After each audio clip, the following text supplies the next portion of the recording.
ভূমির বিষয়টা নির্ধারণ করার জন্য একটা কমিশন গঠন করেন এবং মাননীয় প্রধান উপদেষ্টা তিনি বলছেন যে কাজের মধ্যে পর্যালোচনা ছাত্রদের কীভাবে আন্দোলনের ছাত্রদের কীভাবে মুক্তি দেওয়া হয়েছে সেইভাবে কাজের মধ্যে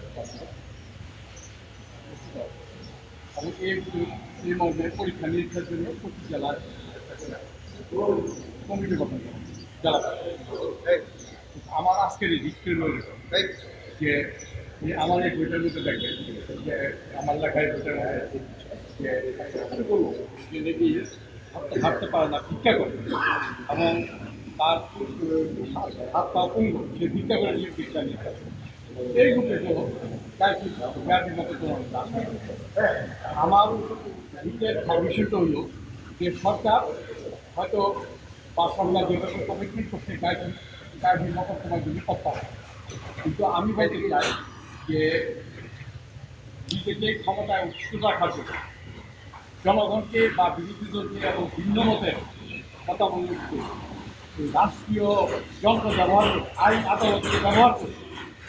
এইভাবে তাদেরকে গাড়ি মকদ্দমা থেকে তাকে হয়রানি করে তাদের কারারুদ্ধ করা হয়েছে, তাদেরকে রিমান্ড দেওয়া হয়েছে এবং রিমান্ড দেওয়ার পরে ওই সময় তার ভালো রিমান্ড বাণিজ্য করেছে মানুষকে যেভাবে অর্থনৈতিকভাবে ক্ষতিগ্রস্ত করা হয়েছে। এবং আমি আপনাদের দেখাইতে চাই যে আমাকে যখন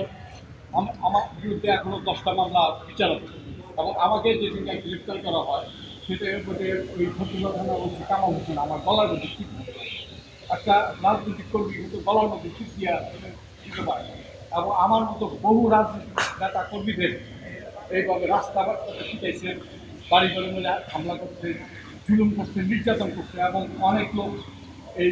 হাইকোর্টের আগাম জামিন নেওয়ার পরও নির্যাতন তাদেরকে জামিন দেয় নাই বরঞ্চ রিমান্ডে দিয়ে এবং অনেককে পলাতক থাকে আমাকেও গ্রেপ্তার করানোর জন্য অনেক সময় আপনার প্রেয়ারটা কি একটু বলবেন? এখন আমার প্রেয়ারটা হলো যে আমার প্রেয়ারটা একদম পরিষ্কার, সেটা হলো যে রাষ্ট্রীয় প্রশাসন আইন আদালতকে ব্যবহার করে যে গাড়ি মকদ্দমা সৃষ্টি করা হলো শুধু রাজনৈতিক উদ্দেশ্য প্রতিপক্ষকে এবং ভিন্ন মতামত রাজনৈতিক নেতাকর্মীদের যে নির্যাতন করার উদ্দেশ্যে যে গাড়ি মকদ্দমা যারা সৃষ্টি করলো, যারা পরিকল্পনা করলো, যারা নির্দেশ দিল, যারা মামলা রচনা করলো, যারা ইনভেস্টিগেশন করলো, তাদের আইনের আওতার জন্য তারা আইনের আওতায় আসবে এই জন্য যে তারা রাষ্ট্রীয় দায়িত্ব পালন করার পরিবর্তে সংবিধানের 21 ধারাকে তারা লঙ্ঘন করে জনগণের বিরুদ্ধে অবস্থান মিথ্যার আশ্রয় নেওয়া এই রাষ্ট্রযন্ত্রকে ব্যবহার করে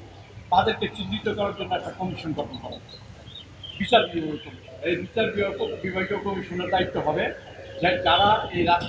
এই গাড়ি মকদ্দমা সৃজন করলো, পরিকল্পনা করলো, বেনিফিটেড হইল এবং চার্জশিট দিল, তাদেরকে চিহ্নিত করা, 2 নম্বর হলো তাদেরকে আইনের আওতায় আনা এবং এই গাড়ি মকদ্দমার কারণে যারা বিভিন্ন সময় ক্ষতিগ্রস্ত হয়েছে বিভিন্নভাবে সেই ক্ষতি পরিমাণটা এই নির্ধারণ করবে কমিশন এবং রাষ্ট্র সেই কমিশনের নির্ধারিত ক্ষতি অনুযায়ী অঙ্ক অনুযায়ী তাদেরকে ক্ষতিপূরণ এই আবেদন জানায় আমি আজকে একটা রিট ফাইল করছি। কবে নাগাদ শুনানি হবে? এই শুনানি হয়তো যেহেতু এটা বলতে পারে যে জরুরি বিষয়ের উপরে নির্ভর করে, এটা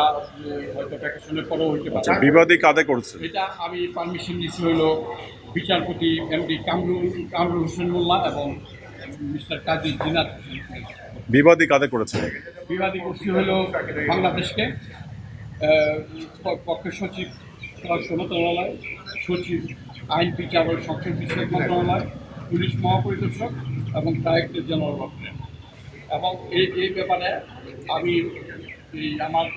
কমপ্লেনে আমার পিটিশনের মধ্যে আমি মানবাধিকার সংস্থাকেও দায়ী করছি যে মানবাধিকার যে কমিশন, জাতীয় মানবাধিকার কমিশন, তারা এই যারা ক্ষতিগ্রস্ত হয়েছে, যাদের উপরে জুলুম নির্যাতন হয়েছে, যাদের মানবাধিকার লঙ্ঘন করা হয়েছে, তাদের সম্পর্কে কোনো দিকে ভূমিকা রাখে, বরঞ্চ তারা সরকারের পদলোভী সংগঠন হিসাবে তারা কার্যক্রম এগুলো